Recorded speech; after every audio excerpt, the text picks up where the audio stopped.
And if we're talking business news, we've actually got kind of an interesting, a different twist this morning, something to really think about. Now, we always talk about, local economies and how, the local small business is what is the driving force amongst our, our governments.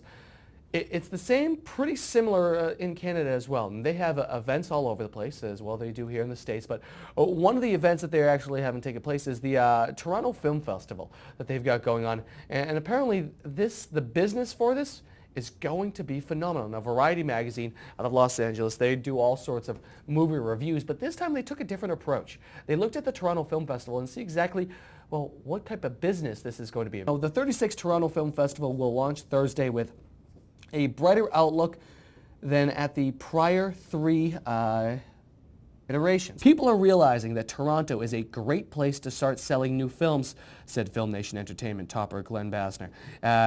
Equity is coming back after being on the sidelines, and that's a double-edged sword as while it allows more movies to get made, it doesn't necessarily mean more good movies. For now, the financial crisis made buyers much more conservative, but the cycle will change. So essentially what he's saying is, as far as the sales of movies, I mean, think about this. This financial crisis obviously affects a lot of different things, including the film industry.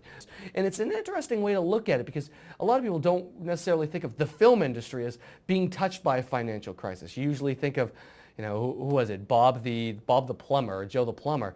You don't necessarily think of the film industry, but it does affect them as well. Some of the independent filmmakers, they don't have the funds to go out and do so. However, being in Toronto allows you to do so and allows you to make those transactions.